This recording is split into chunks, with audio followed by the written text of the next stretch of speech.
we are going to be reviewing Original Hunters. We're going to be reviewing Original Hunters. Gugu, my goat. Thank you for having this all up. We're going to do a little bit of just reacting today. Maybe do half of it today, half of it tomorrow. Because I'm not going to lie. Watching 4 hours straight of people talking on a Google Doc might get boring for me. And I might want to play some Destiny. So we might split this up into 2 different streams. But without further ado, today we're going to do a lot of yapping. A lot of thinking. And I'm hoping that it's not terrible. I'm hoping that the people that made these characters aren't trying to make some crazy shit. And if they are, I hope it's at least funny. So all right, let's start this out. The hunters are bangers. All right. Watch mine first, bruh. In fact, showing up and nothing.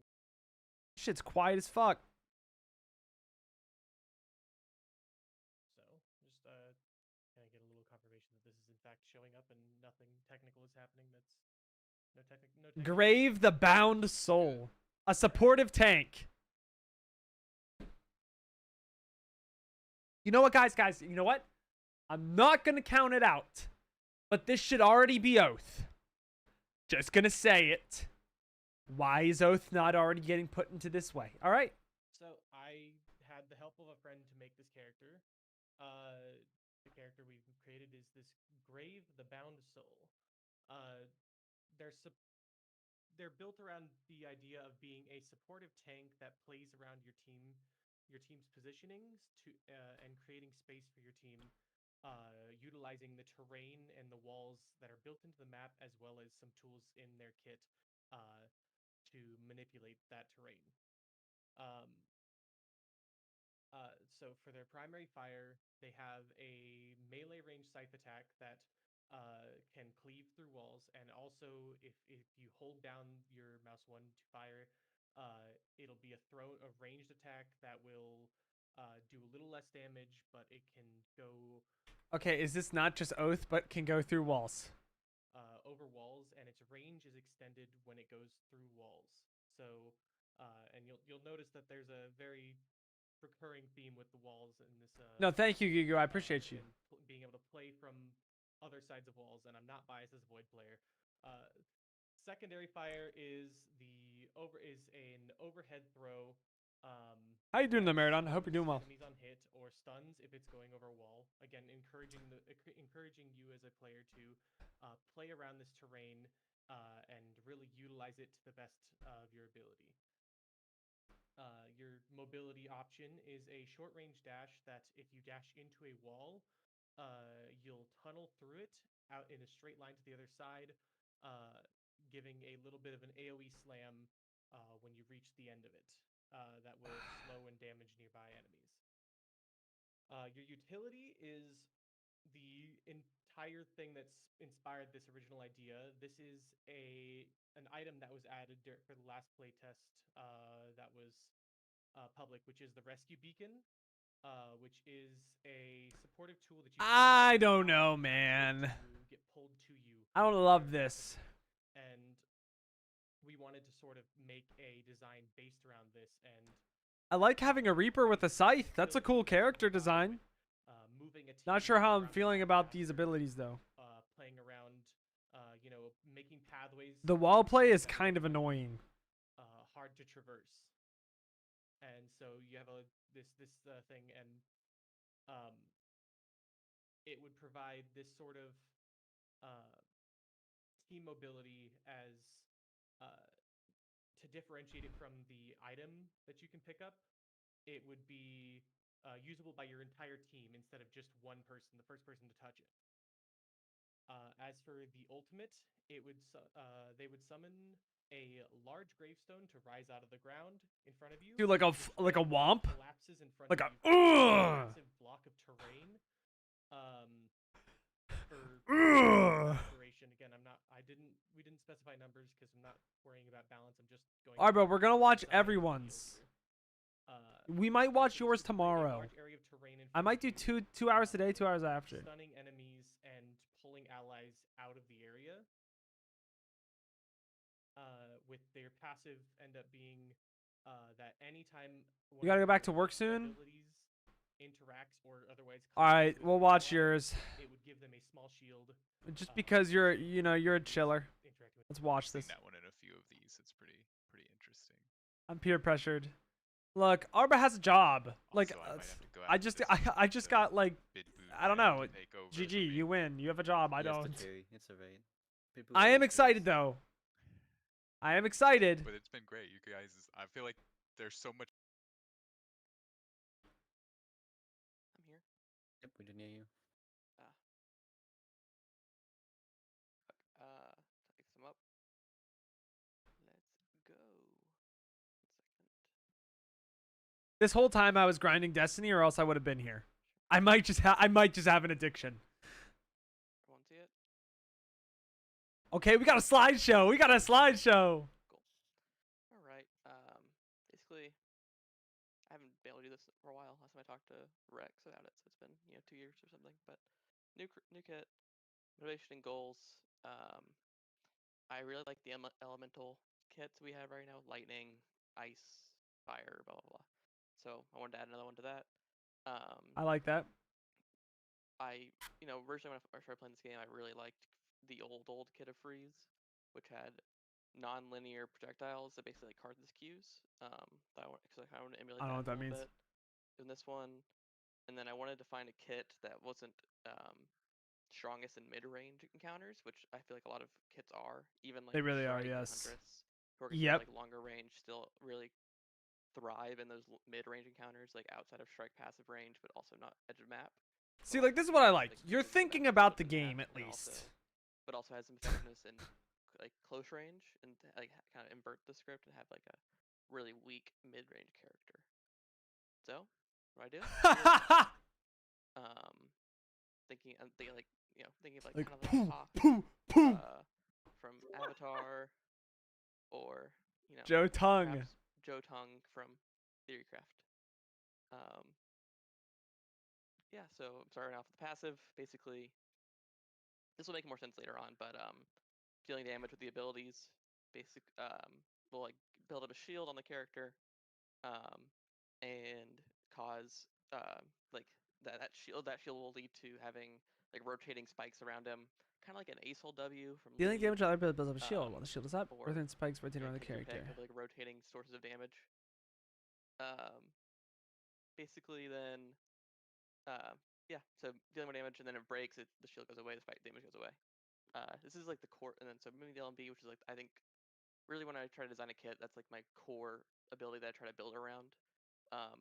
This one basically, you select a point on the map or in your field of vision, and it causes like a spike to reach up from that position and spike out and deal damage to people caught in it.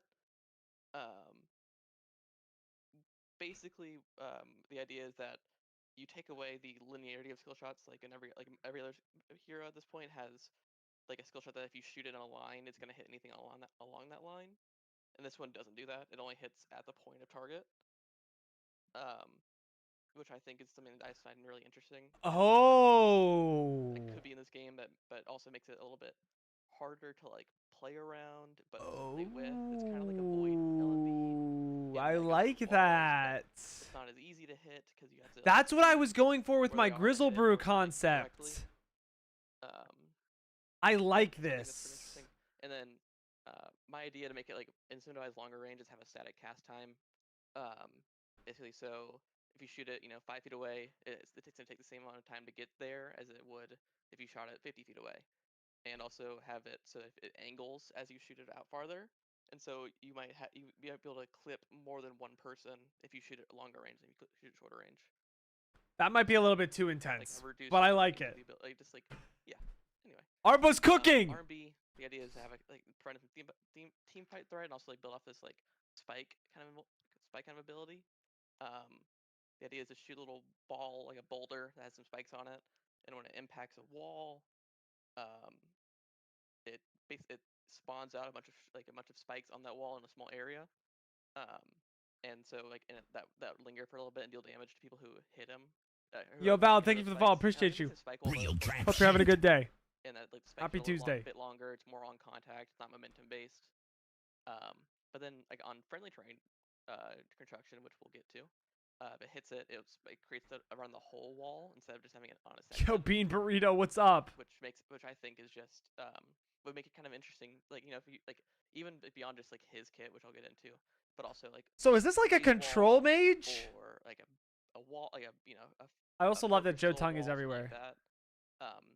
Giving the ability to like grow out spikes and like turn that terrain to your advantage in a way that other characters can't is something that I think is pretty interesting to me.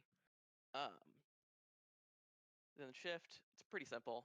I think you just if like it goes through walls, it's kind of like a void TP, but it's a more selfish ability.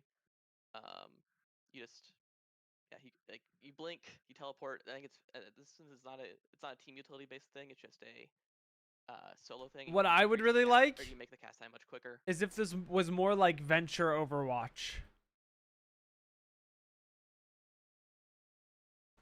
I would really like this if it was more Venture Overwatch.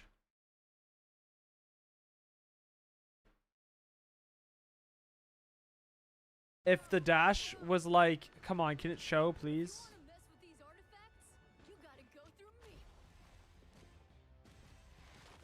That! Dude, imagine!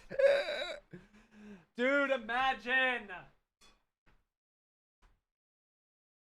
Imagine if this was the dash, you burrow in the ground, and then it's not like instant, but you do damage on the way up, or like create spikes on the way up, but maybe that's what you're getting to. Oh, wait, that is what you're getting at. You have to really be choosy when to do it, and you can punish him. I think long range kits need like some sort of like unique mobility to get to really survive, and like especially in like in this meta survive where like there's a lot of like up close threats, a lot of fast moving threats. Giving them creative tools to get out of that is something that I think is important. And then just to give it a little bit more flair, like I think getting it so that they either like dig through the ground or they teleport and like into like a bunch of like sandy mist or like sandy grains and like go to somewhere else and reform. Giving them a small lockout animation at that point of spawn, like at the destination point, makes it so you need to be a little more choosy with the teleport. Make them you need to be more cautious of when you use it, and because you might just like run into a different team and you can't use your abilities for a small point of time, so you might just die. I think that's just something that it's an ability that I think is interesting. I think it built out the kit. Obviously, we'll hear other people. So far, I like this a lot. And this is the E ability or like the Q ability. It's a wall. I think the idea of a static wall, non-moving wall, is. Cool. What's up, Main Jam? How you doing? Nivea walls. It was one of the inspirations. Dude, okay. I think if you played Mage Quit, like half of these abilities are in Mage Quit, which I fucking love, by the way. Cool. Like it's a very cool ability, but also doesn't exactly capture the same kind of theme. Oh, it'd be so cool. I want this character. It holds the line basically. It's not as team friendly, but it's also a bit stronger, a bit tankier, a bit sturdier. And it gives off a very different dynamic than a freeze ability or Celeste. Yeah. And then I have two different ideas based off like technical capabilities. The first one is like an earthquake that kind of like, since he's like an earth bender, earth monk, you can like he controls terrain, and so if you cast it in a zone and all the ground in that zone gets flattened and turned into real trap shit. Man, Jay with the fall, appreciate you. Hope you're having a great Tuesday. Welcome. Gets risen up, like high ground gets lowered, walls get lowered, and just like so it really like provides a lot of like a sinkhole utility, a lot of like creative use. You might not choose to use it. You can use it outside of combat.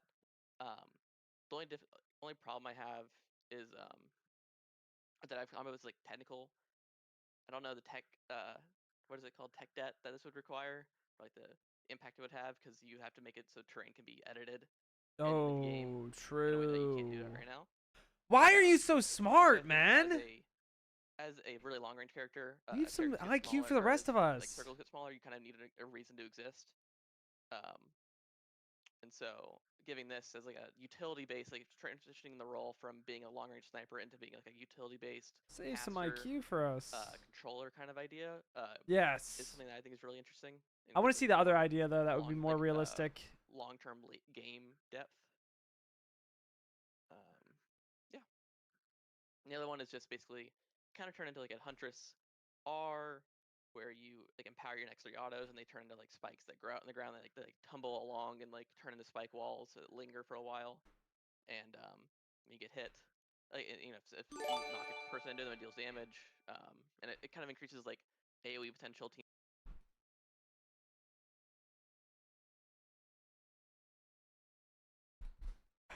Fight potential, and that you can. I know you multiple can't people hear me, but more thanks. easily. You can like, set up a bit some more combos amongst your You team. can't hear me, so I'm just gonna pog. But yeah, this is like the, you know, if the earthquake is But like not viable or thanks. too strong or just too complicated, you know, I think this is what I would be my second choice basically. And that's it. That's my Hold up, guys. Earth We just potential, completely linger, missed basically. this whole idea, There's, though. like, more R, where you like empower your next 3 autos and they turn into like spikes that grow out in the ground that like they like tumble along and like turn into spike walls that linger for a while. Dude. And, you get hit. What if it was like, doom, doom, doom, bing, bang, bang, bang, bang, bang. Dude, I love this. If you knock a person into them, it deals damage. And it kind of increases like. What if AOE instead of a potential, circle, Arbo? and What then if you can hit instead of a multiple people with it, circle? Whoa. I'm cooking.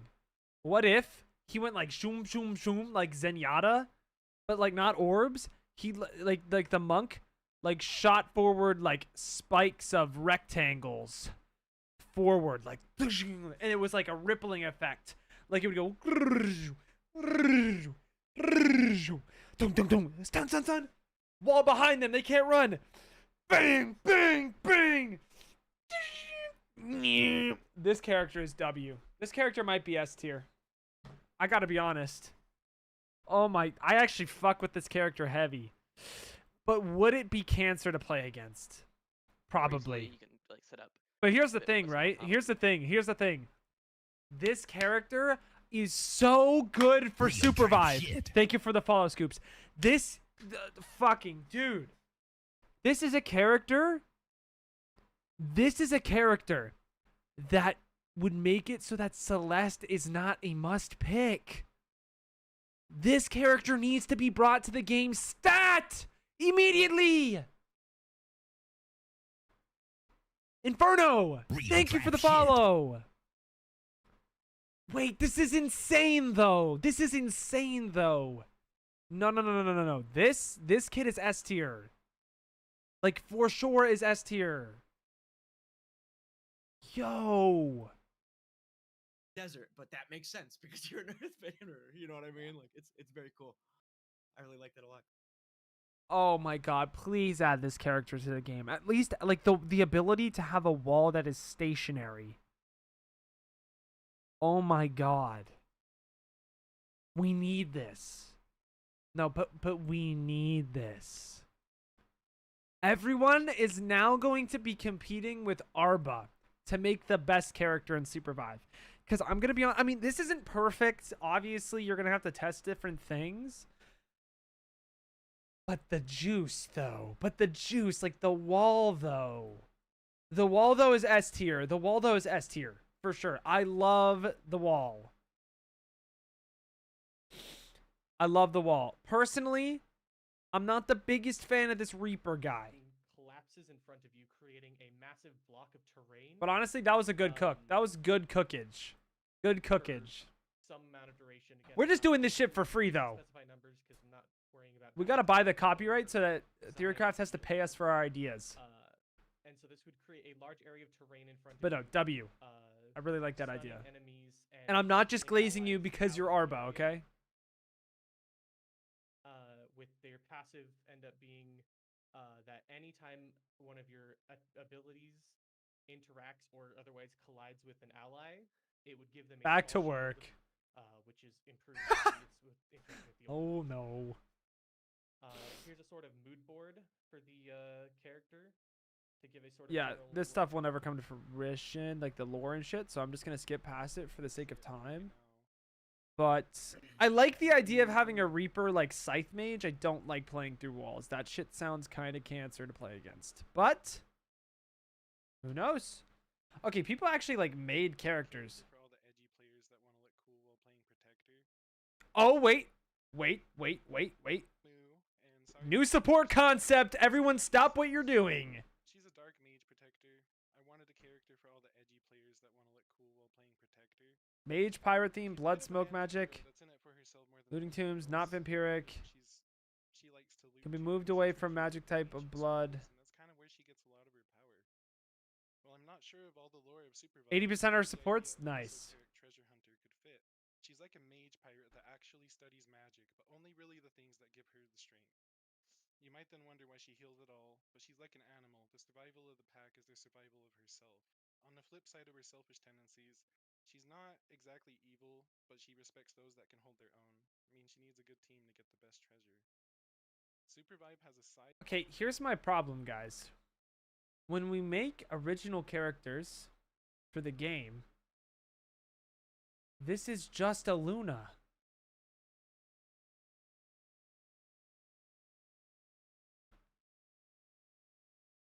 This is just more aggressive Aluna. This is just a Luna. This is cool. This is new. So we got to make sure that we are honestly, like, some of the kits, the stuff's going to be like pure copy, but these abilities are different. So I want to look at those and see what the brother has to say about that. Theme, and she tends to lean towards the fantasy side. Like, dude, this is just Moonburn. Look, Maybe newer to the game and didn't know Aluna before Moonburn. back and go for some drink. She's like familiar. But I'm not gonna lie, Aluna before was so much better than Aluna now. Like, to play, It's unfinished. You can ignore the kit for right now. But I wanted her to have the kit isn't finished. That's all I care about, gonna be honest. Competitive player. Sorry, guys. I can't have fun. It's impossible. I'm not gonna lie, though. The drawings are W. I fuck with it. The idea of having a mage that's more lifesteal based, maybe charging up something to then heal the team with, like, the enemy's life, like, drains life from enemy, reapplies it to friendlies. I actually really fuck with that. It would be really strong, though. Like, imagine if, like, the only way you could heal your team is if you siphon, like, blood energy or, like, dark matter energy, like a warlock. Like, literally a warlock from Hearthstone or, like World of Warcraft or something. You have to deal damage to the enemy to siphon the health from them to then give it back to your team at, like, maybe, like, a 50% rate. I actually fuck with that heavy. Because then the support literally has to do damage. Like, you have to do damage in order to heal. And if you force players to do that, I like it. I like it a lot. So, honestly, this person cooked a little bit. Just needed to cook a little more. Her being able to dash. Whoa! This is how I pitch characters. This We found someone that would be really cool with Weedle. wildlife kind of thing in V1.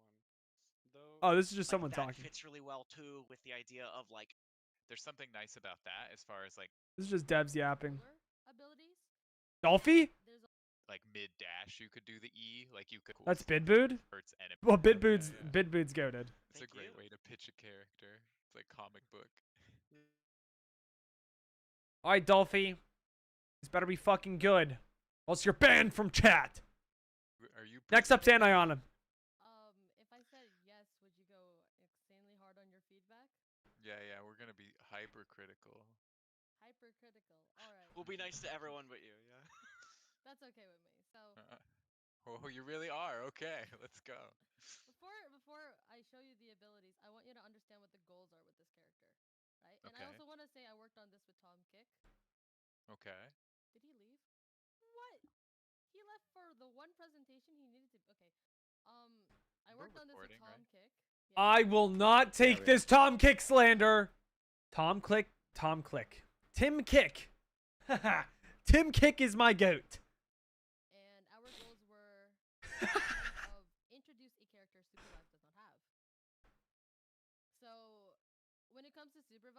think is lacking is really the support abilities, specifically controller abilities, and there's a lot of things to do with information that we thought especially was lacking on. So the goals with this character were to increase how much control you can have over a fight, increase your crowd control capabilities as well. Ah, it's so cancer though. To consider, just the ability. Games are better when there's not a bunch of circle stuns. Consider crowd control to be, how you stop people. But I really fucked with Arbuz. From running away. Because it's not like stun, it's like LOS denial and like making positions. It's so it's so dynamic. It's so dynamic. Kind of stun them or you slow them. More emphasis on vision and information because there's not a lot of abilities that are directly related to finding to information and vision. If I have to name one, I would say the Shrike Bird. If I have to name another one, I got no clue. Okay, so a Scouty, like, it's not really More control. diverse set of characters in regard to the neon apocalyptic setting. This is just something I threw in because, as you can probably tell, she's very digital. And I feel like if it's a neon apocalyptic setting, this makes sense. You literally have an announcer in the arena. There's got to be some sort of digital tech, like Imatech Industries. There's got to be something kind of electronic going on. And of course, increased chaos because that's what Supervive is known for. Okay, so the first ability is IP Finder? because Yo, I'm gonna fucking yoink your IP on this character, bro. Nah, it's unreal. I would like to find your IP. Stack up to this. I would like to find your IP. How are the devs not laughing at this? Like, I'm sorry, this is too funny. Times, and each time you hit a new mark, it refreshes. But after you have stacked all 3 stacks, you cannot refresh the mark, and you have to wait an additional 5 seconds for all the stacks to completely disappear before you can stack again.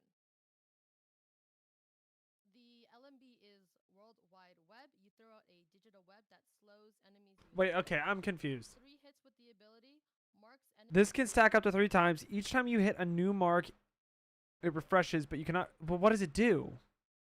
Enemies you attack on the map with a location tracker, which basically is a UAV, but only for one person. So you can see exactly where they are on the map for 10 seconds, which doesn't really match up with the stacks disappearing. But the time was the hardest part of this, so we'll ignore that. The left shift is Okay, but like, it's kind of bad though. No, guys, but it's kind of bad. But it's kind of bad. So hear me out. You're gonna have this huge util on your LMB, right? But the problem is, what do you need to, like, you don't need to know where people are when you're already fucking fighting them. The utility is useless. The utility is just straight up useless. Unless someone's trying to run away. But you're still just gonna follow them. I don't think this is nearly as strong as what people think. Because, like, you don't need to know where people are. disconnect. You We'll see the rest of it, float though. above the ground, and based on the amount of data you have, which is a temporary glider fuel stat, you can either kind of teleport in the direction you're facing. Okay, so like- blink. Or you can just move vertically or horizontally. So imagine Void, but you can walk over the abyss without having to glide. That's basically what this is. You can't use your abilities, but you So it's a can use your jetpack. LMB. So this should, give more depth to the fight. You So can we got a also walk jetpack. vertically as well, which we thought was important because there's not when you're talking about verticality and Supervive, you want those options as well, like on your characters themselves. You don't want them to only have to be items. You don't want it to only have to be, an RJ with hover range, rocket boosting to Narnia. To Narn. Oops. I love how everyone is like, they just say RNG the is same important shit. Because when your PC overheats, the fans turn on. You materialize fans that send gusts of wind, and they push every hunter in that target area. So those giant fans in Scavenger Bay that are super annoying because when you stand in front of them, you get launched, you get shipped.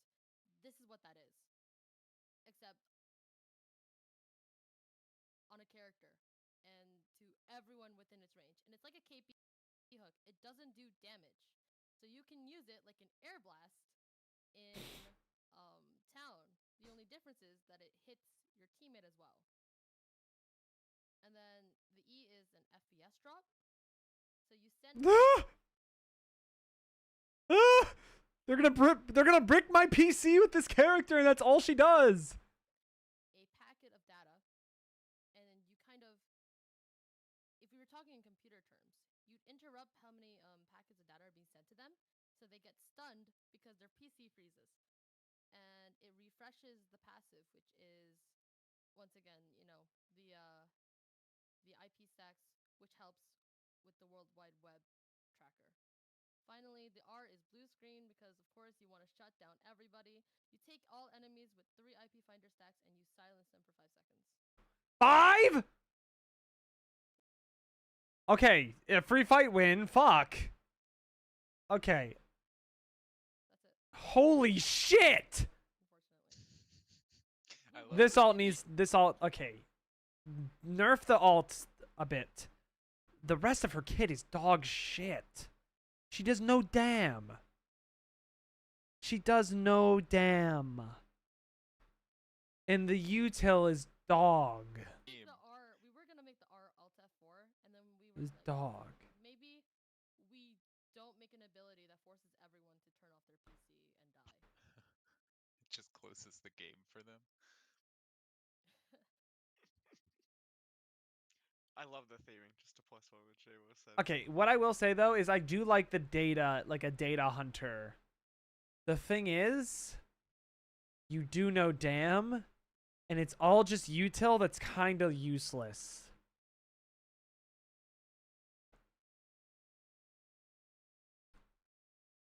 So,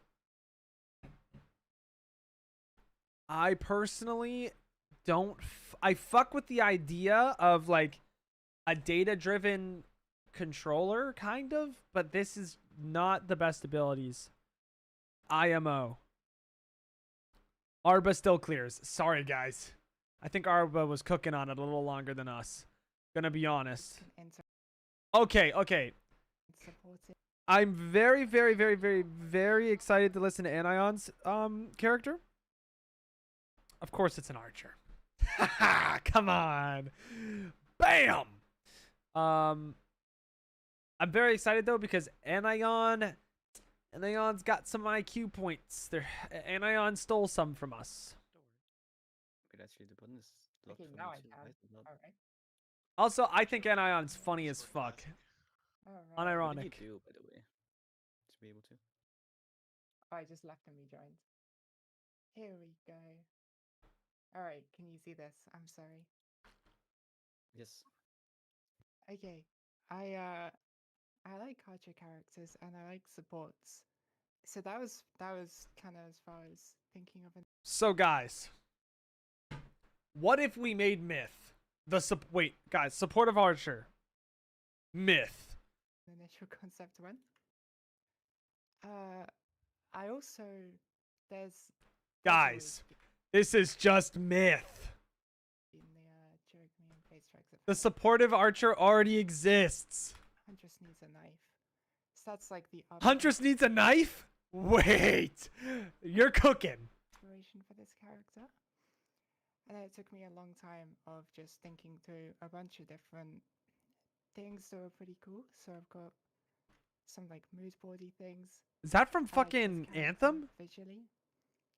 And they've got a lot of interesting abilities.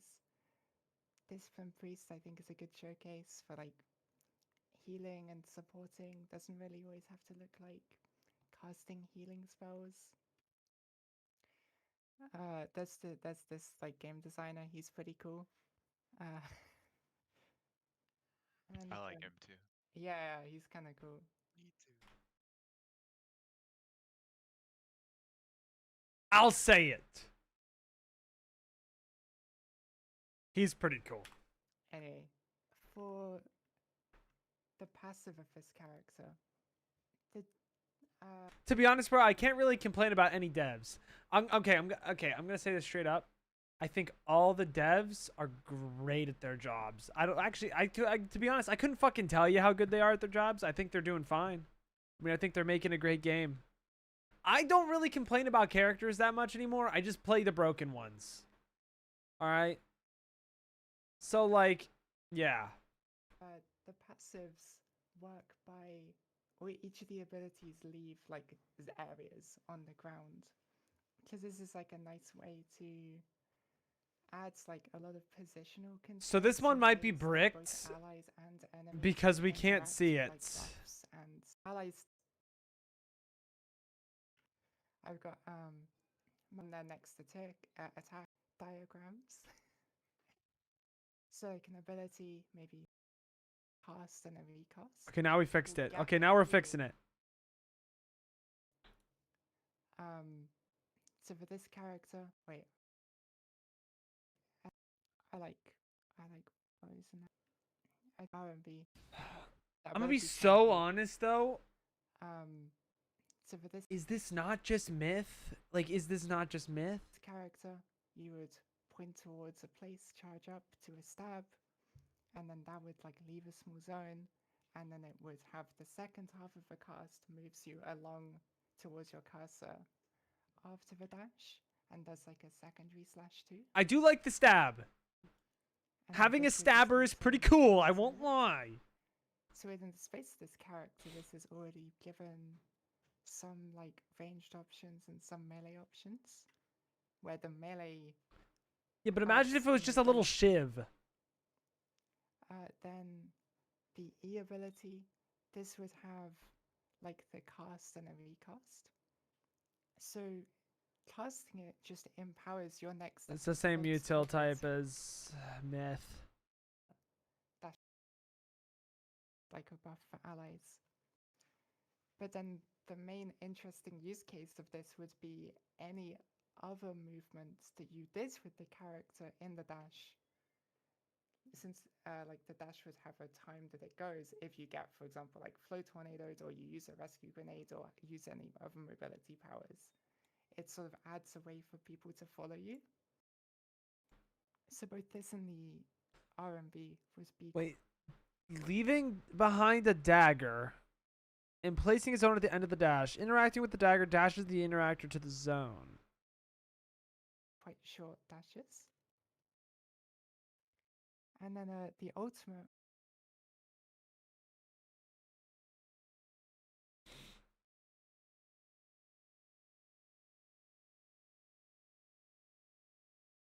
respecting enemies when I ain't gonna lie. Team, This just be myth, Galaxy said her.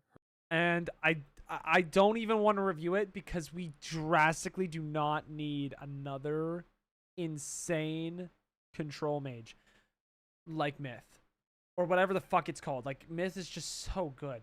That being said, I like the dagger idea. The dagger idea is not cancer. It's not cancer.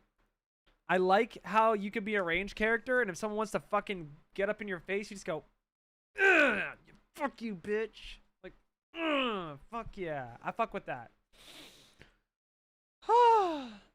Dagger's cool. Deanna's fire. Yeah, I'm ready for that one. This one is so good. All right.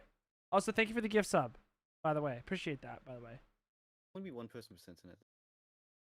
So far, though, the only character I was really interested in was Arbaz.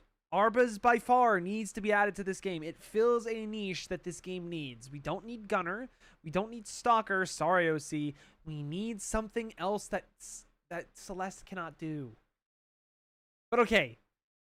I'm already fucking with it. You guys are already making me fuck with this too hard. During the nights in this Discord chat and just watching me do stuff. Anyways. Bro's got LinkedIn, got a notification. I'm gonna set the mood with some music. Arbor If you was do the not like it, feel free Earth to Monk. mute the stream, not me, but the stream. So the hunter I'm presenting is called Diana. Okay. Diana is the last of the Star Makers. The Star Makers were a celestial kind that created the glimmers and sparkles in the heavens and galaxies beyond, naming each and every star they breathed life into. until one day a darkness of a different force came into existence. It was called the Storm. It ripped apart planets apart and swallowed galaxies whole, including the Star Makers. Okay, because you guys are saying this was such a great presentation, I'm gonna listen to the lore, even though for me, CBA. All but one managed to escape. Falling to a broken earth, she was found by a Mancer warrior named Xander, who befriended her and gifted her the earth name Diana. She now travels alongside Xander as they both seek to vanquish the storm, and as she hopes to one day return to the heavens where she can recreate the galaxies that her brothers, and her sisters My thing is, I don't fuck with lore if it's not canon. If it's not real, CBA. It's a cool idea. once created and loved. So, for Diana, I would want it to be introduced as a new class, the Hunter class, Intel, Scout kind of class. It's a new type of hunter that would specialize in the movement and speed mechanics to get where they need to go. With their abilities to move across the map, they'd offer their team intel on how to strategize their game plan and style. This unique style could offer Supervive a type of gameplay that is not commonly seen in most battle royales. Just use a fucking UAV! Just use a UAV! Or fucking send your myth through a wall! As well as offer more ways to enjoy this game in a more meaningful way. These characters are for players that love fast momentum gameplay, want more of Supervive's movement mechanics in a character, and enjoy relying viable information to their Don't team play about Shrike. what's going on. Don't play Shrike. So for Wait, this Diana's dude's got animations! Okay. At least I can see it better. passive, it is called Stardust. Diana's abilities and attacks scatter stardust on enemies that she can use to find her foes or ignite them to spark a supernova. For her L click, it's called Star Blast. Diana shoots stardust at enemies she aims at that she can later ignite to create a supernova. The more stardust that is stacked on the enemy, the more damage the supernova does.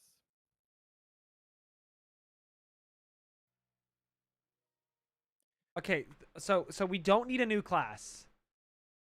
This is just a fighter. For her R click, Diana has 5 stars with her that she can place anywhere on the map. If she R clicks on the star again, she can retrieve it. Stars can also be destroyed by enemies, but will then be refunded to Diana after a cooldown.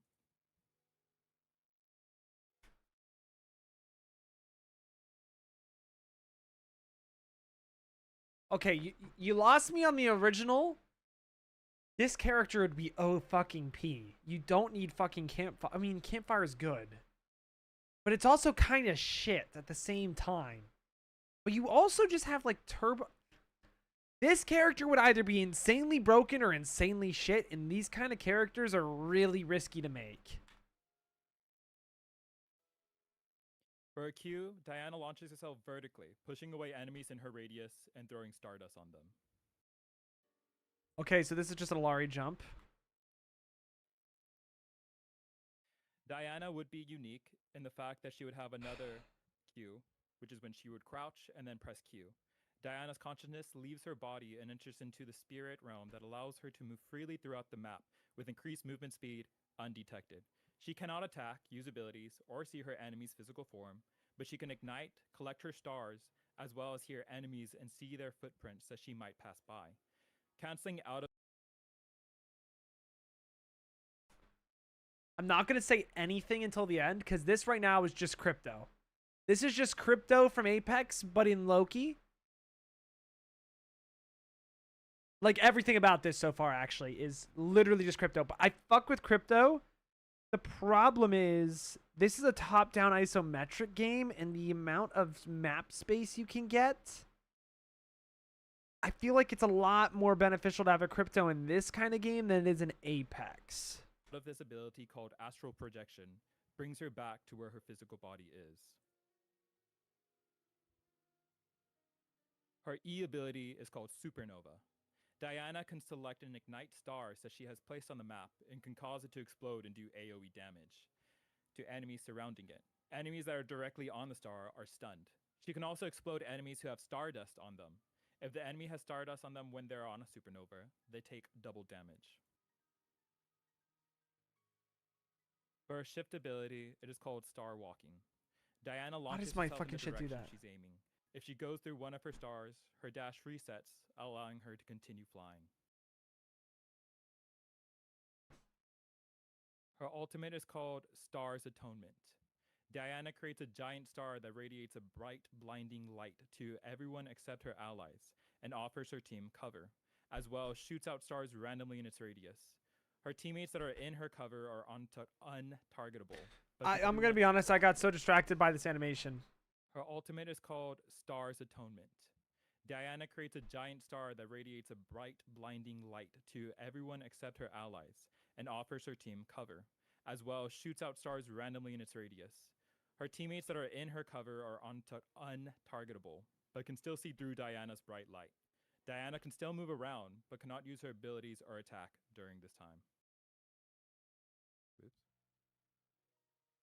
During the early studies of Diana, she went from being a shark rider, a mermaid, a squid person, and landed on being a butterfly/moth alien hybrid. But her stars and galaxy background was actually inspired from an episode of Courage the Cowardly Dog, where there were alien squids that created the stars in space. Her silhouette was inspired from a lot of 1920s and 1930s sort of fashion and silhouette, focusing on more of a glamorous style. And yes, as a moth, she does like lamps. To push this idea further, I would want to explore more of her iterations and translations for her and what her design originally means, as well as make her more in context. I completely disagree with like hero classing and shit, dude. Just put her in the fighter role. The thing is, I don't know what the fuck she does, dude. Bro, thinking about it now, I'm like, man, leaving your body. That being said, though, this is a kind of cook, kind of. I don't know. You'd have to test. You would have to test in like a focus group to see, because this character is just one of those characters that there's a lot that you can do with it, which is really dope. But would it be too OP? Would it be too dog shit?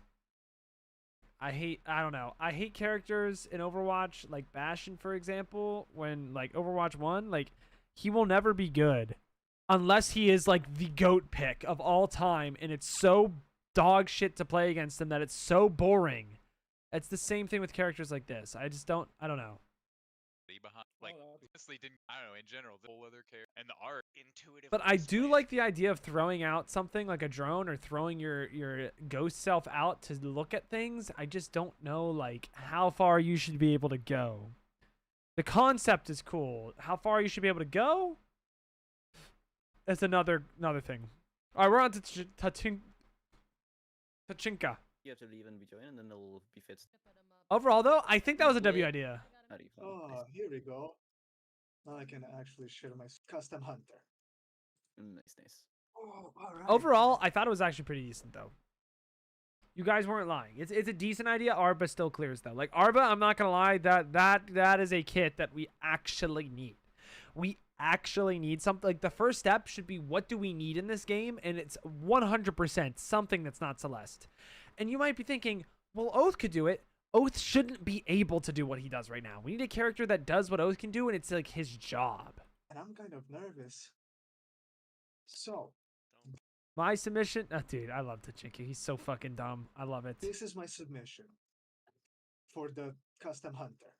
So today, I'm gonna introduce to you Like, his my humor is so dumb. dream concept of a character. Something inhuman, something tanky, something bulky that can just stick. I'm gonna introduce to you my dream concept of a character. Something inhuman, something tanky, something bulky that can just stick to targets and have a lot of impact, but at the same time, not have super overwhelming pressure. And today, I present to you Belita, the wisp inhabiting a flower, which I thought was a really good idea at first. And I don't know, it translated really well in art. So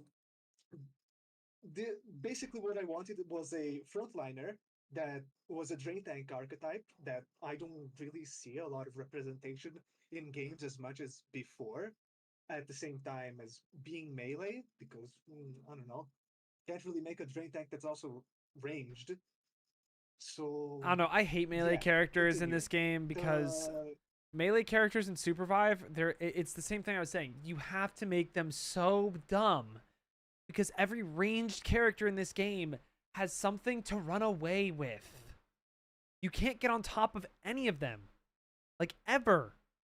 Even Shrike, who's like the worst at like hiding away, still has some crazy fucking runaway potential.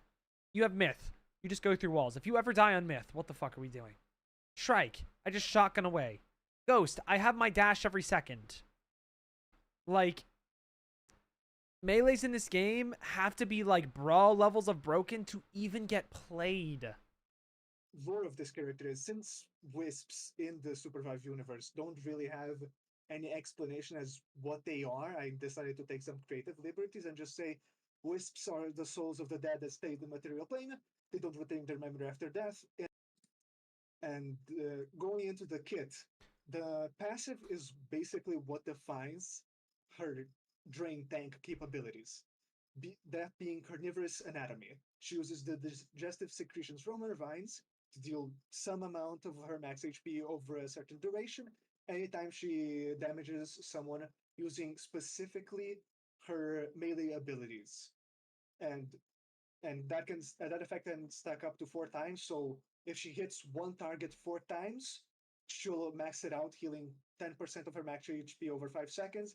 If she hits 4 individual characters 1 time, she also maxes it out.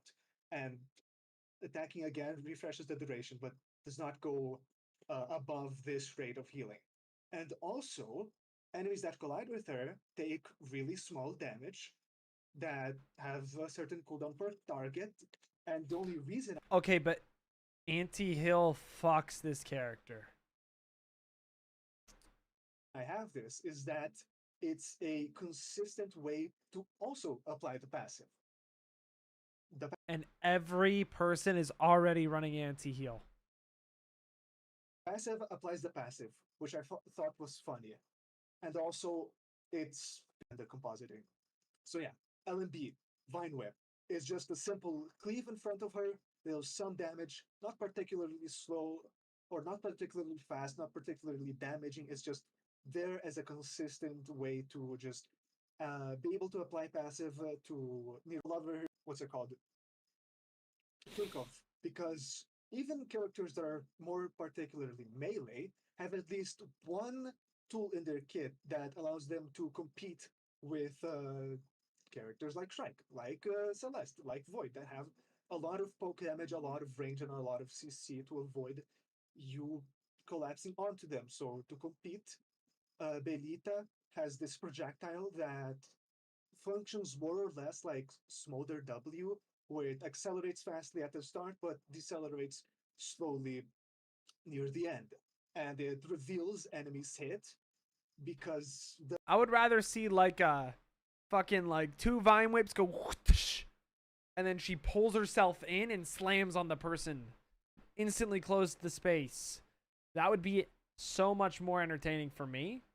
But like the moment that she does it, she has to go through with it. Instead of a projectile that doesn't really do anything, because unless it slows them and you can just get on them, it's kind of cool. It is that it's scented petals, so you can smell them from far away or something. I don't know. Her skill, EQ, whatever you have it bound, is basically her bread and butter, Emergency Bloom.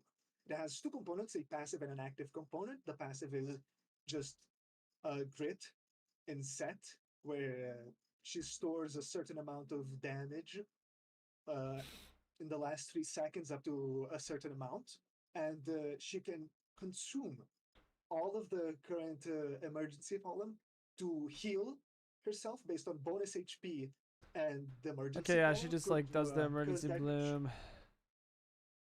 Really, really durable in prolonged fights. Her dash is also very important to her kit, called Tangling Burrow, where she lunges herself forward, regardless if she's on the air or grounded, and it always goes the same distance, is not affected by friction because it's a jump as opposed to a dash forwards. And if she hits the ground, she enters the borrowing state. And in the borrowing state, doing any kind of action activates the second part where it just is more or less like a mini. I like that. Zyklin thing that would strange. So you Do I think we need more melee characters in basically this creates a game? lot of disruption in a team to force them to No. To be honest, but I think if you take the drain tank, the whole draining idea, and you put it on that warlock thing we saw at the start, you have a good character. That could be a support that forces people to do damage in order to heal the team by like a specific amount. Oh, this character has a cool concept. Cherry cooked. All right. And Cherry has to leave and then rejoin Wait. in order to be able to share. Yeah, you have to leave and then rejoin. Yeah, there you go. You can narrate? I still can. Hold on. Is it okay? Yeah, Yep. yeah. Okay, so my concept for the hero is the LED, which is the protector LG Siren. And the thing is, she was like, I did this very quickly. So, the brief story behind I like the Alien idea though. is It's very interesting and me unique. and the stuff. And if you hit that mark again, it will slow the hunter down, unless they cast like another 2 abilities after they are hit by her. After that, the LB are coral hands, which you will fire the algae dealing damage abilities after for 2 seconds, and which the RMB is sprained ankles. You can only cast this spell if you casted the LMB, and it will open up a hole that will root all the enemies and heal one of your allies, which is 2 shields or 1 shield to yourself, and also it will heal the out of algae, giving you or you can. I have such a hard time thinking about this without like, That I went with warrior. what's it called? Oh, Without like seeing numbers or like and so seeing the macro idea behind it. Like Arba, I think did a really good job. For this one though, I'm more excited to see the concept art because Cherry is goated at the concept art. Wanted to create her dancer, but we already have Celeste, and she is kind of dancer. She's like ice skater, but also kind of ballerina. So after that, I went with warriors, and especially with like healing orbs or healing or shielding abilities that will block like stuff with swords and shields, which are the second and third concept. And the third one. Enjoy the VOD. Yeah, thank you for having this up. Dissected arms. Appreciate you, Gugu. She was supposed to have like wood abilities, but that was also later changed. After that, I just realized I'm just gonna do mermaid because I really want to do mermaid or like a siren. And so that was the first 3 concepts. I went with the third one, but after that, that was supposed to be like her final design, but I was just like, it's not supervive enough. If it's supposed to be like in the future, she needs to be more like futuristic and cool, kinda. She kind of looks too much princessish here.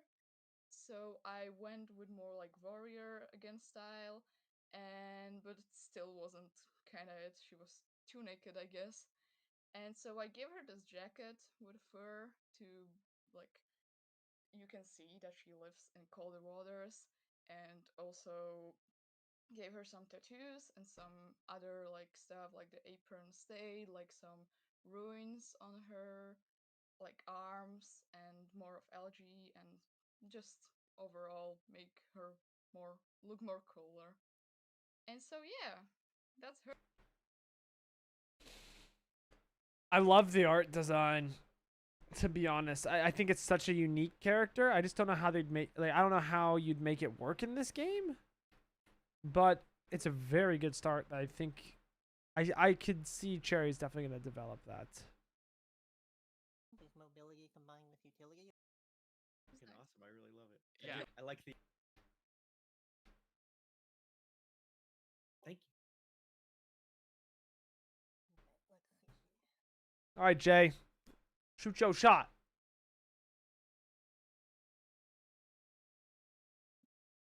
Alright, so I wanted to do a disruptor character that is ability. Like a combination of things I like a lot in a lot of games is mobility combined with utility rather than like damage that you'll see with like typically the most mobile characters in like League or something, or like assassins that focus a lot more on damage rather than utility.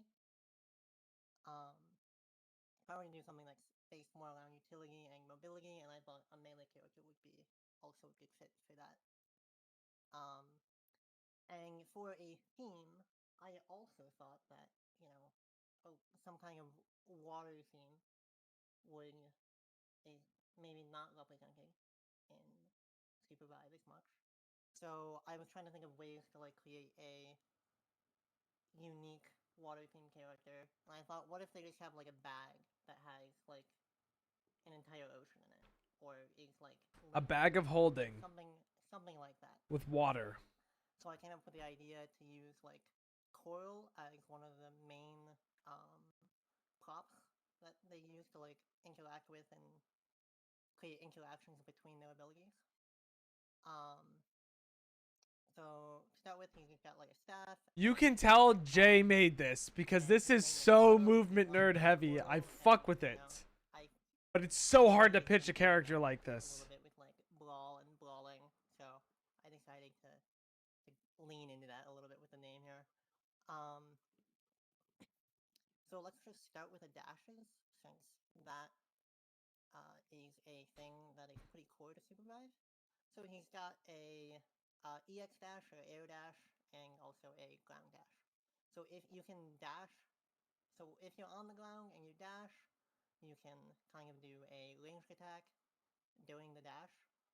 The way I think about it is like maybe some water spills out and then he flicks it with his staff.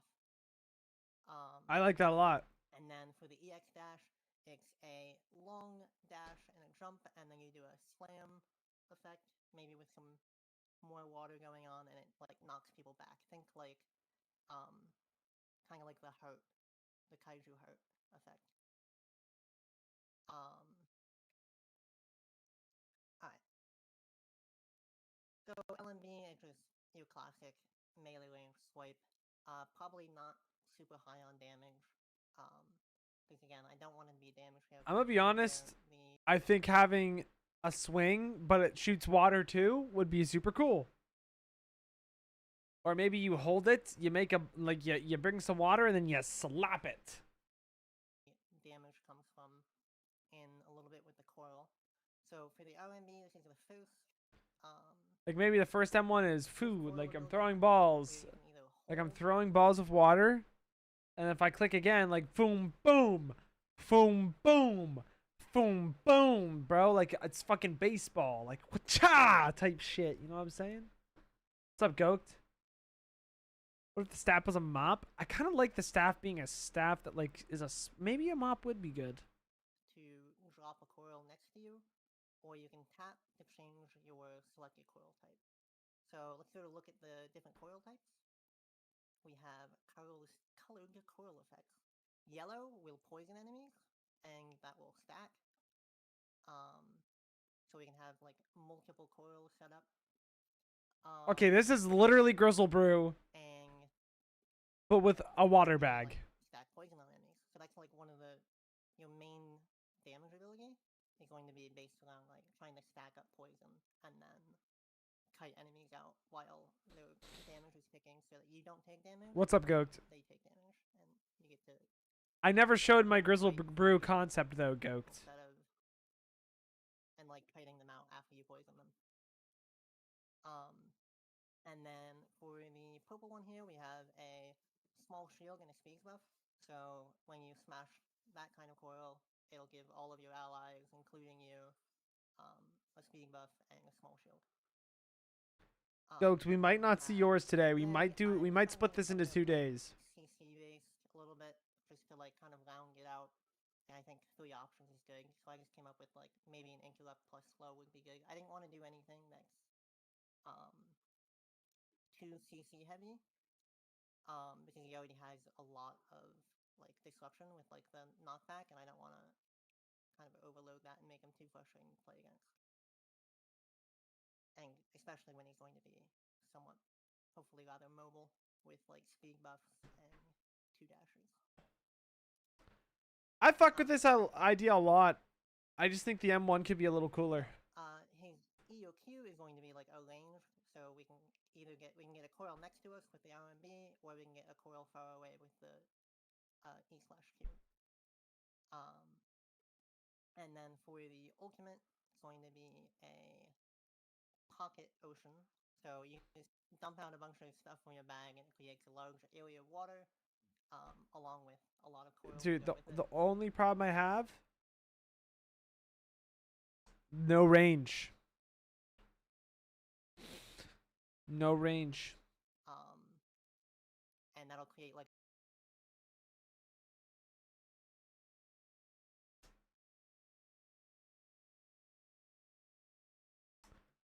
Overall, I mean I like this. I think if you add the M1 idea and you make him a little bit more of a range mage, it's not as bad. To be honest.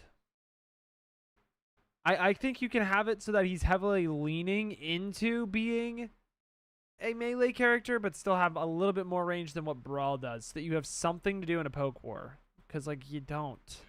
Even this, like... Wait. I just saw Torb. That they're doing. Be focused about... I just saw Torb! There we go. Yeah. It is Loki. Oh, it's because it's Loki. Loki is actually the crazy lore about this guy. This guy used to watch my Overwatch content. This guy's from Overwatch. That's where I know this guy. I'm excited to see this because this is good. What's up, Major? I hope you're doing well. There we go. Yeah, my character concept. So far, what I have, I think Arbin 1, J2, and whoever made that, like, Stardust characters 3. I don't know why. I liked it. The idea is, like, being the over-eager technician like a May or a Torbjorn, that's mainly focused about providing battlefield support. So their job is to boost their teammates, and when they're not doing that, they're doing damage. And I wanted to create a character that creates a lot of constructs, which means that mana is basically used as fuel. So their abilities use a lot of mana, so they can't be infinitely stacked. I'm disappointed, Loki. There's this thing called a cooldown. The first ability to play around. Oh, but you're doing mana generator. The thing is that she does generate mana a bit faster than most other characters do. Okay. That's the passive. That's the. I actually don't mind that. Interesting part about the kit that I created. It would make it very interesting, actually. Dude, okay, Loki. I swear to God, you're stalking me because I pitched a character to like a Discord, private Discord, Utek. I was with like a bunch of people after a test talking about this shit. Like this was the exact type of shit we were talking about.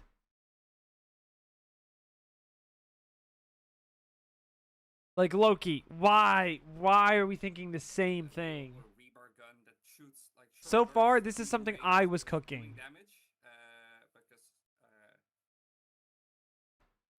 That seemed fitting with a technician. Okay. We get into the constructs. Like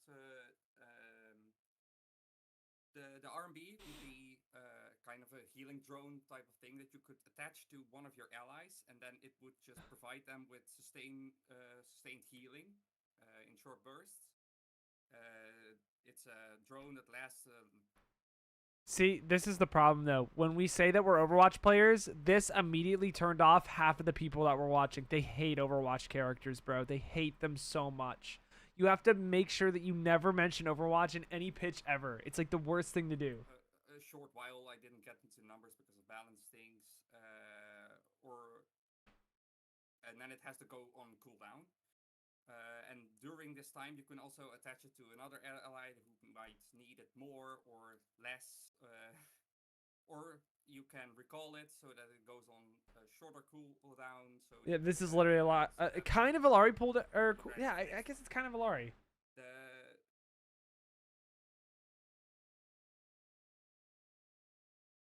shift ability would be like. This is J Queen Dash, guys. Ah! A short, swift dash that also provides nearby allies and the hunter itself with.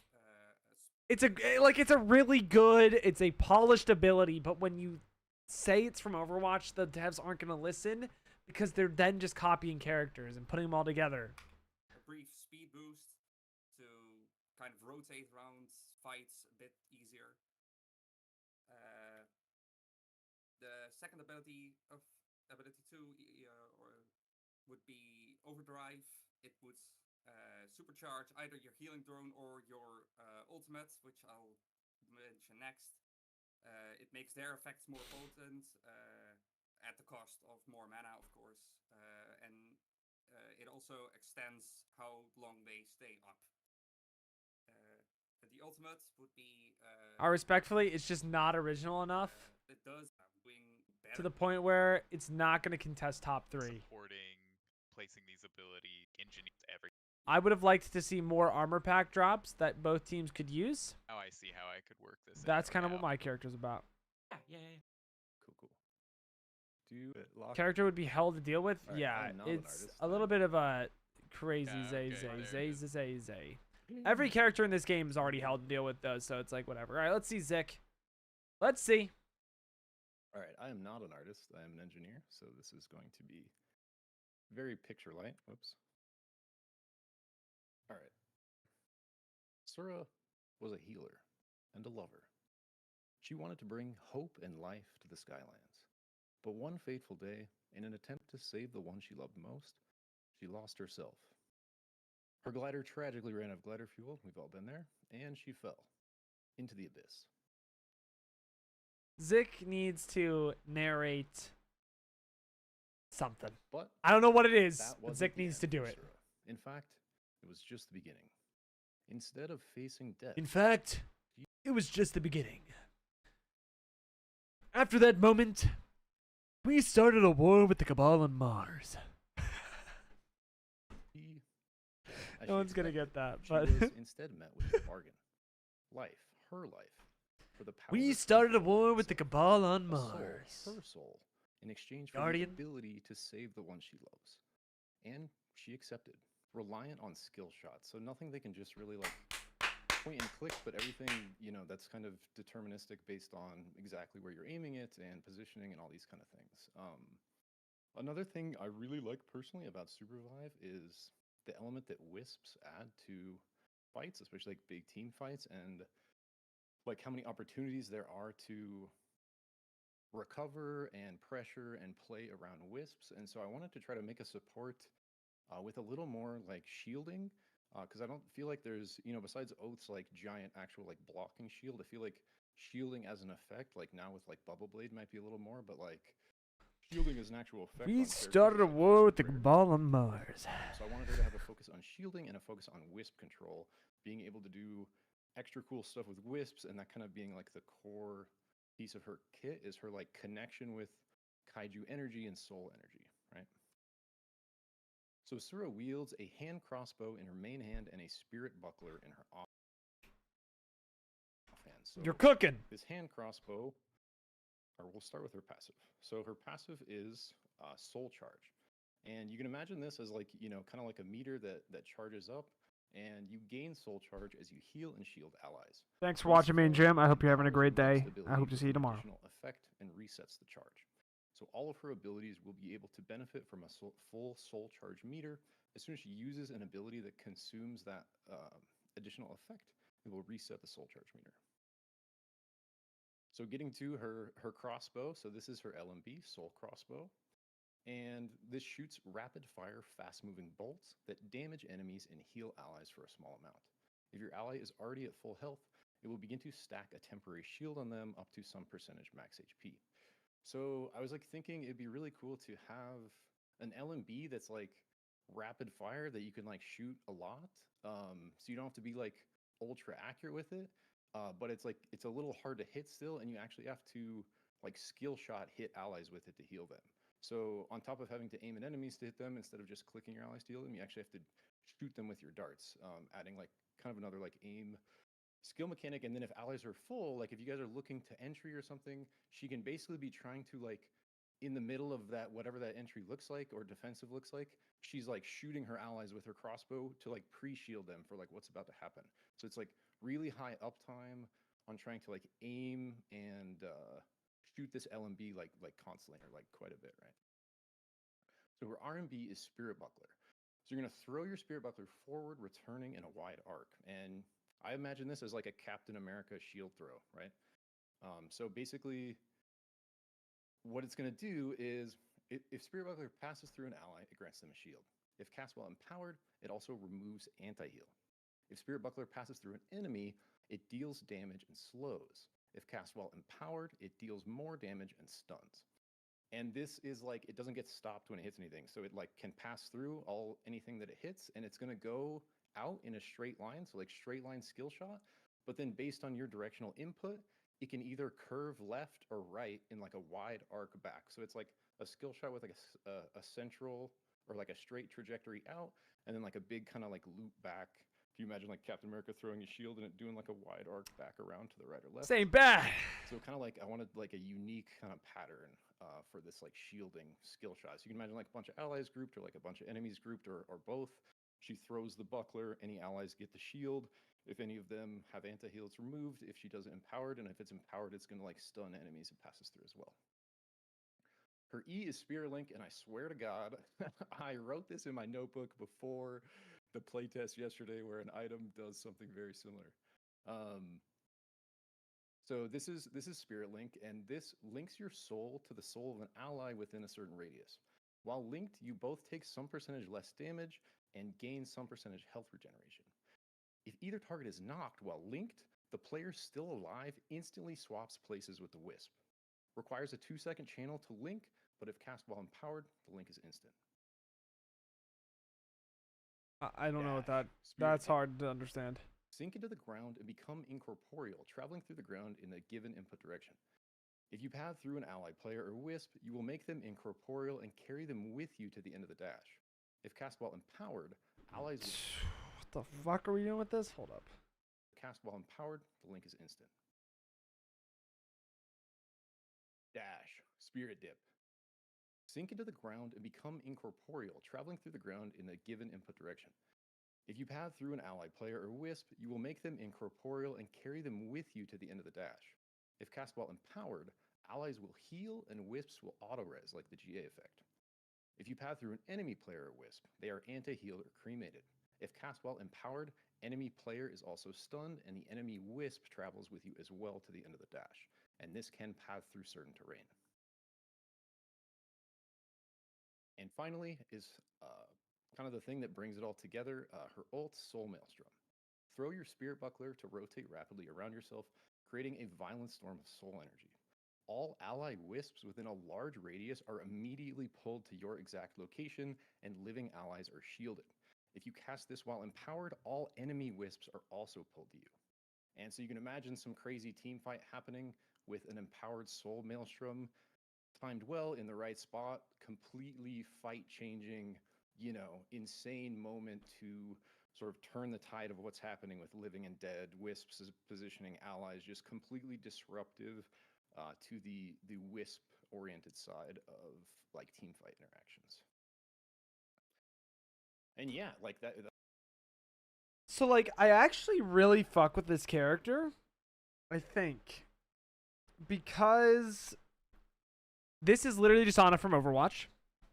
However, you are taking away her sleep dart, and you are taking her nade and splitting it across a lot more of the kit to get that nade value. But by doing that, you're taking away the problem of no dash on Ana. This character fixes the Ana problem, IMO. Where like sleep isn't really needed. but having that like dash or like some self peel is what makes the character good.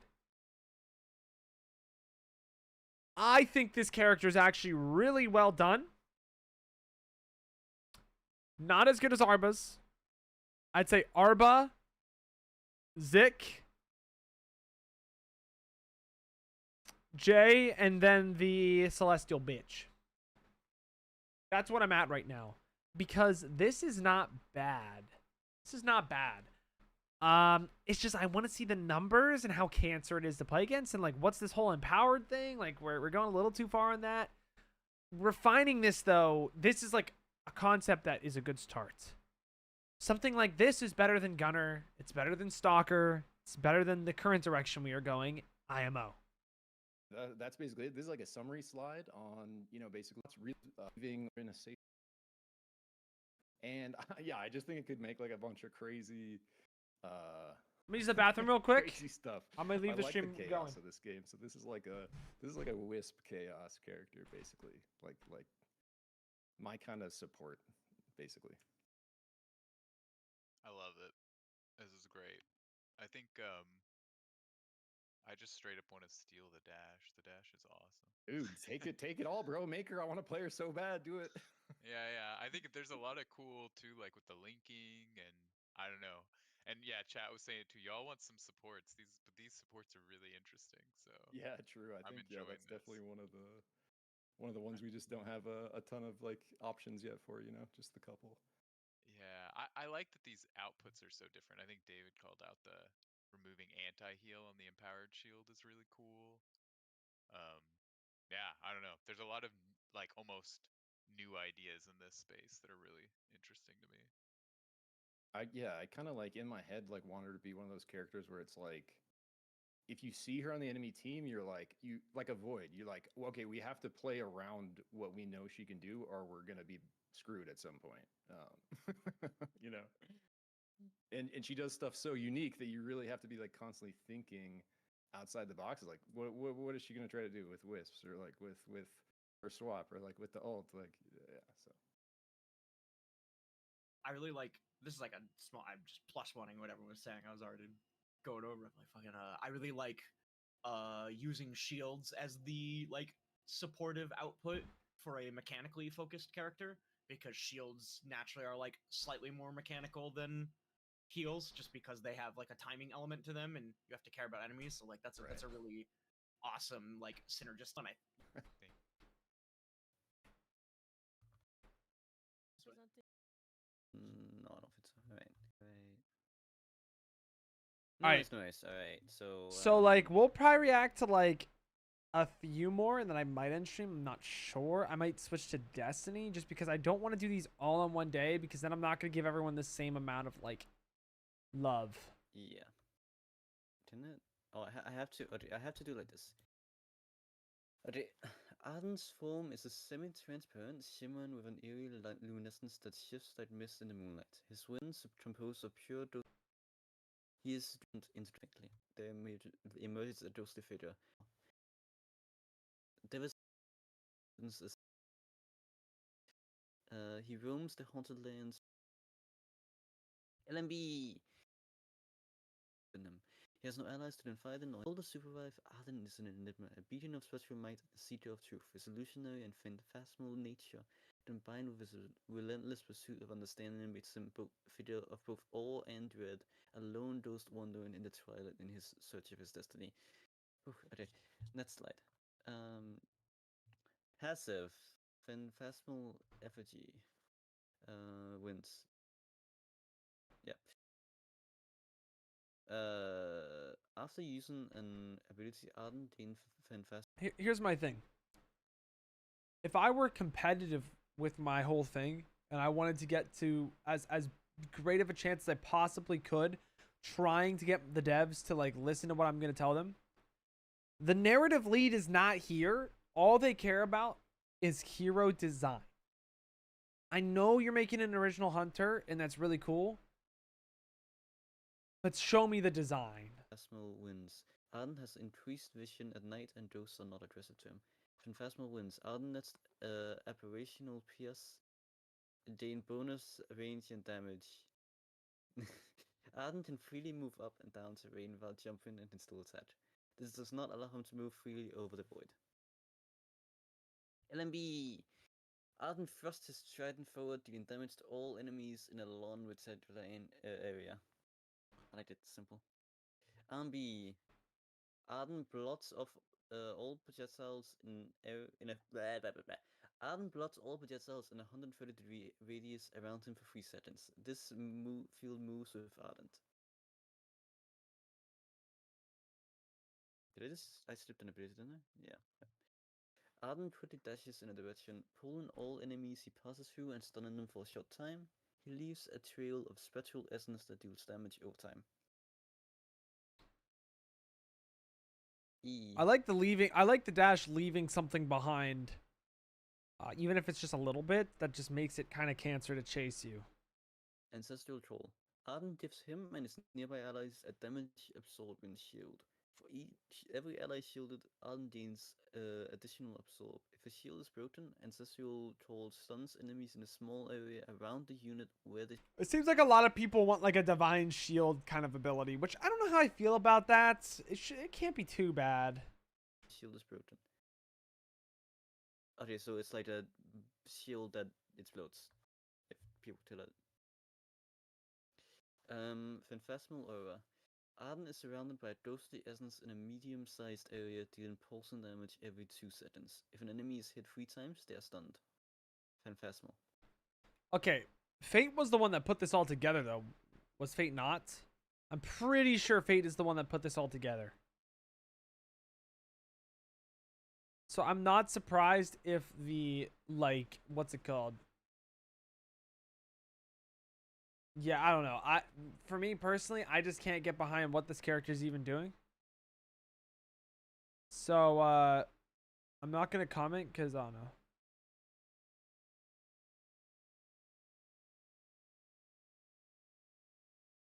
Oh, he's reading it for someone else? Well, I'm going to be honest. I'm not even going to rate it because I'd rather if the main person was here. I'd say you're close to doing it more than I do it. Well, this is Main Jam. Main Jam's going to come back and watch this later. Alright, so first I want to Main Jam said that I should roast him. thank everybody for this opportunity. I think it was really cool. Main Jam might have a job in business, guys. I'm just saying, the first step. Just want to say thank you guys all for your time today. Really, really glad that we're all spending time together. You know, I wouldn't mind it. I wouldn't have it any other way. Thank you guys, and here's my concept. Here's the agenda for today. Let's get right into it so we can get back out drinking. All right.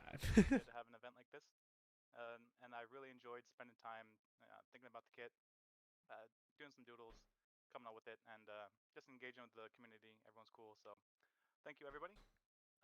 This presentation is going to be broken down into 3 pieces: the concept, the kit, and then the art. This brings, dude, I'm gonna be honest. This brings me right back to college when I'm sitting here. Everyone's doing their fucking case study presentations. Persona for this character. The I just codename is fucking RD. slapped the fuck out of my computer with my knee. I mean, for lack of imagination, research and development, but we'll just go with RD for the time being.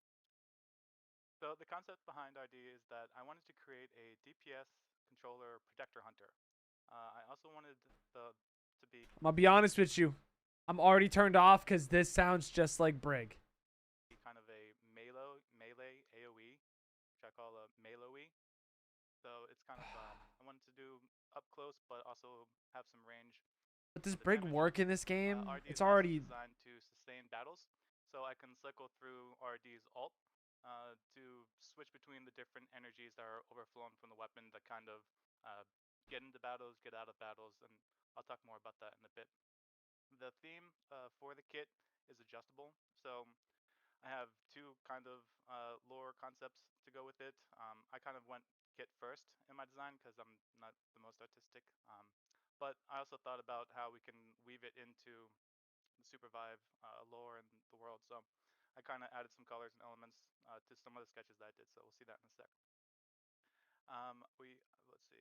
RD is also designed to close gaps fast and also prevent enemies from getting away. One of the other things that they could do is they have high mobility, to get into fights, but they can also reach teammates for AoEs. So they can get into fights quick. They can just do damage, everything. but then they can also kind of hop back. You're making lines. LeBron James, bro. Some other people. We're making Shaq. We're making Kobe. We're making LeBron. Teams into fights. We're mixing them all in one goated basketball player. Prevent, you know, forever chases. So We're starting a war with the Cabal on then, Mars. people who play this character, they should try to spread out the overflow control, so it kind of controls more areas of the map. And the overflow is going to be kind of like, imagine the mana grenade, kind of like that cloud of mana type of a thing that covers the area. So that's kind of what I was going for with the overflow concept. I did do some stats, but then I realized obviously that's going to change, and I'm in way over my head with that aspect. So you might see some chat boards, or stat boards. Pay no mind. So the passive is overflow. RD's weapon absorbs energia, which from everything it hits. After the third hit, the weapon will begin to overflow with energia, leaving a 2.5 decaying cloud in its wake.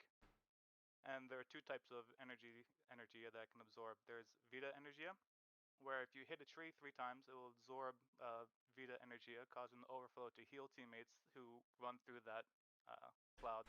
I don't know about you guys, but I hate looking at the passive first. I hate looking at the passive first because the passive I feel should come last, or like at least after the M1, because it's like you're setting up what brings the whole kit together. Like the passive is like what brings it all together and makes it make sense, and we're just starting with it. And I'm like, I don't know what any of this means. That it leaves behind. And then there's Mortem Energia. So hitting an enemy 3 times will absorb Mortem Energia, which will cause the overflow to slow enemies and apply anti-heal while they're within that zone.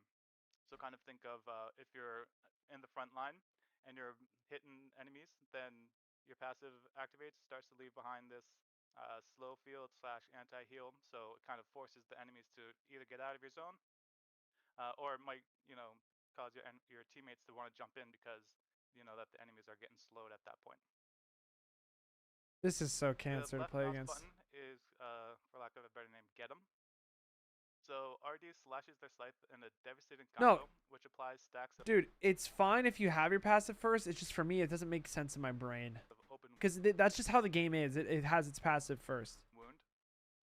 On 3 stacks of open wound, the target will become vulnerable for the entire team.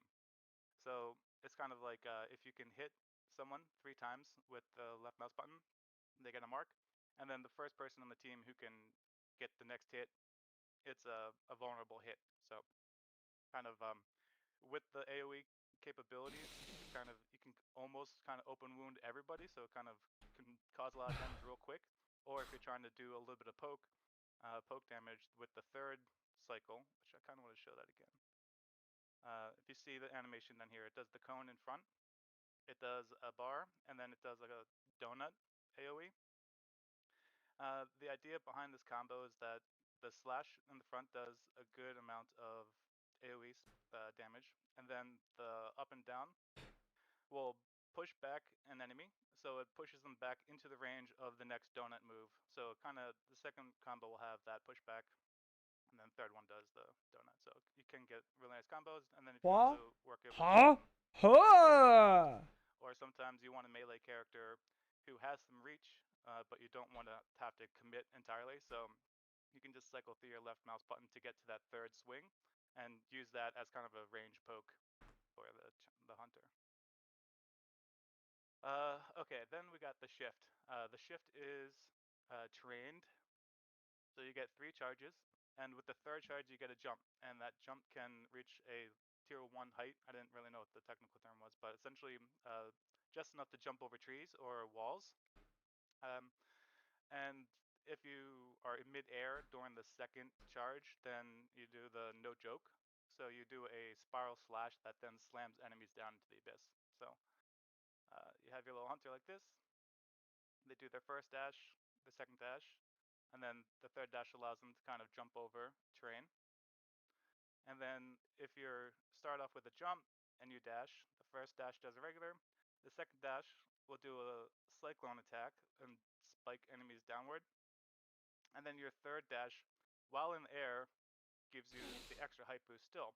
So you definitely want to note that on that third dash, if you're in the air, you get even more height because some of the other moves depend on how high you are, which I think is Don't know how I feel about someone going to the skybox with their dashes. the right mouse button is called not yet. Okay, now I say not sure how I feel about it, not because I'm like, I don't think that'll work. Just because I don't know if it would be really good, really bad, or just kind of like, too much work. Like, rather just have a normal dash. I was just messing with this earlier today, so I have to kind of flesh this out a bit more. But RD raises an overflow cloud at the target location that applies slow, anti-heal, and some decaying damage. So my idea behind this was to kind of be like, I wanted the right mouse button of Shrike, where it's the grenade, but I wanted to not necessarily damage people, but to kind of just grasp them or like slow them down a bit, or also kind of force them out of a position. So though that's where I was going with the decaying damage and the anti-heal, but kind of just a long range right mouse button that can cause an effect and kind of push a little bit of that.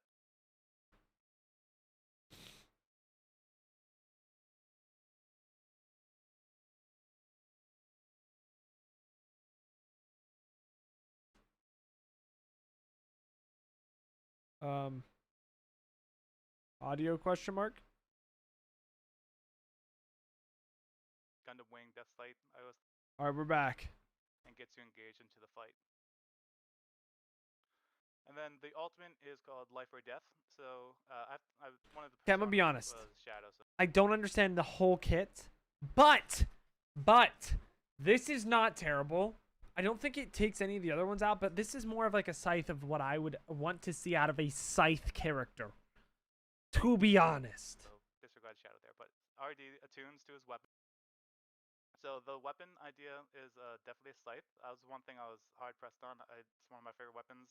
Inspiration is drawn from Gundam Wing Death Sight. I always thought like having that beam sight was the coolest thing. Since they're a cat, they don't suffer from backpedal penalty, so you don't get slowed down when running backwards. And then here are some other notes I had, some OG notes, and that's it. That's what I got so far. Or that's it. Good job. Thank you, thank you. That's not bad, actually. I'm not to. We'll reference random things, not to draw too much parallels, but I like this sort of like Kiana-y nature of like caring about what you hit in the world, like caring about hitting enemies versus great work everyone else. All around the enemy, a close quarter supportive hunter. Okay, you know what I don't like though? You know what I hate? You know what I hate, guys? If I'm not allowed to think about this game in Overwatch terms, and that's cringe, why are we allowed to think about it in League terms? Why can we think about it in like any other game, but when it comes to this one with Overwatch, I'm not allowed to think about the game that way. That's all I'm saying. You didn't see it, right? All right. This will be the last one we probably watched on stream. Major, you better be cooking. Yep. What did I do? All right. This is a hell of a thumbnail. I just wanted to. League's better than Overwatch. Get diffed. Fuck you, Lunar. Respectfully. Dab me up. I'm okay with it so far.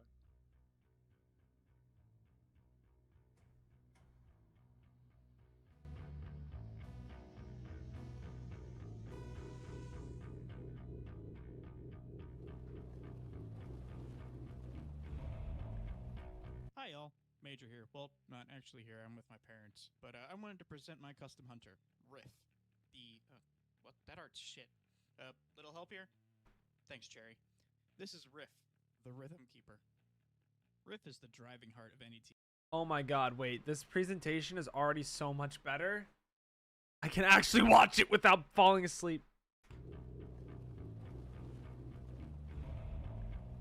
Hi, y'all. Major here. Well, not actually here. I'm with my parents. But I wanted to present my custom hunter, Riff.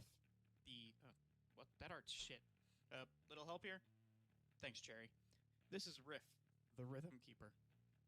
Riff is the I driving fuck with card this. any team is on. A true bassist, he bolsters up his team to perform all around the enemy. I love the art. Supportive hunter, Riff excels at long duration fights and gaining power as fights go on, and is the best when playing in proximity to his band. I don't have much for background or story because we don't really know the lore of the universe, but just from an animation and movement standpoint, I think he's just going to be very freeform, kind of jamming out to his own music, running around the map, dancing as he goes. Let's not delay any longer and let's get into his abilities. Riff's passive is Getting Funky.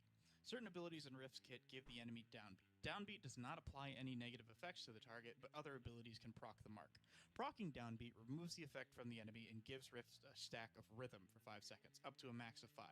At max stack, each proc of downbeat refunds 25% of his mana.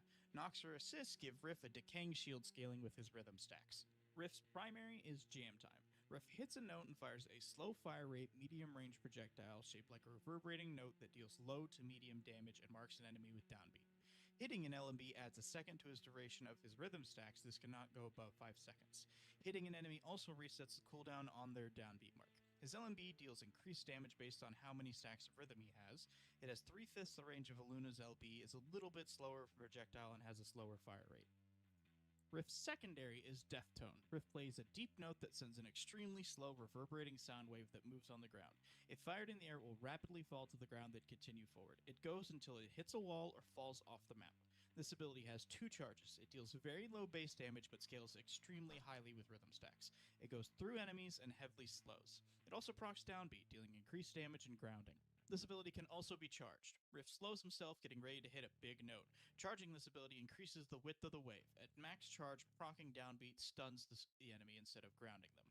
If any portion of the sound wave hits a wall, it stops the whole ability. Leveling up this ability increases its damage, lowers its cooldown, and increases the stun or ground duration. Riff's mobility ability is Showboating. Riff slides forward on his knees. At the end, he hits a power chord, dealing low AoE damage. If any of the enemies hit have downbeat, proc it and heal all nearby allies. The heal gets stronger the more stacks of rhythm he has. If the mobility ability is hit again mid-dash, Riff instead swings his base forward, knocking enemies back, dealing the same amount of damage and stunning them if they hit a wall. If the I don't like target the has stun. downbeat, however, proc it, deal increased damage, lower the cooldown of the next Showboating, and knock the target into the air, grounding them for a short duration. Note, this ability cannot be used in the air, and if he uses it toward a ledge, he cancels the ability and the momentum carries. Riff's air dash is Rage Against the Machine. Due to legal reasons, this ability's name has been changed to Rage Against the Kaiju. Riff dashes forward in the air. Activating this button again, he will stop momentum and slam his base down, dealing very low damage and dunking enemies. It does not apply any hard CC, but does in fact imply downbeat. This ability has a much shorter cooldown than his ground dash, but it is a lot shorter. Leveling up his shift causes you to lower the cooldown. Overall, I really like the direction. It's just very complicated for me. Increases the heal, and at max rank, he gains an extra ground dash. Riff's special, or E or Q, whatever you want to call it, is part of the band. Riff gives himself and all his teammates a move speed boost and decaying shield. The next LMB a shielded allied fires applies downbeat and deals increased damage. Hitting at least one extra ally with this special gives Riff a stack of rhythm. On activation, reset the rhythm stack timer to 5 seconds.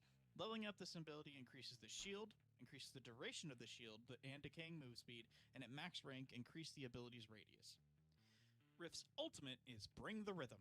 Riff hits a heavy note, sending a wide, slow wave of notes forward. The wave significantly slows enemies, applies downbeat to the target, and does not deal any damage. If Riff has less than max stacks of rhythm, he gains 2 stacks of rhythm. If he has max stacks of rhythm, he gains a new passive for 5 seconds, becoming In the Zone. While In the Zone, his LMBs have a faster projectile speed and proc downbeat instead of marking enemies with it. On top of that, while In the Zone, Riff is able to take his max stacks of rhythm up to 8. I'm gonna be honest, you lost me. That being said, I like the idea of having a support with an instrument. The problem is that that's always how it be. That's always how it be. Like, always how it be. Do we need to remove the trope in gaming to make it original? Maybe not. I don't know. All I'm saying is, I think we have found that people think for supports, we need something that rallies teams together. It's like, what do we need, though? Like, what do we really need? I like the idea that the support has you have to actually be aggressive to do anything. Like you actually have to hit the downbeat to do something. The problem is that it's all close range, which is kind of cancer to play against. But overall, like I don't mind this. I'd have to give it another look later, but my brain is kind of fried. I'm gonna be honest. Overall, this is okay. Before we end this segment of stream, we need to make a tier list again.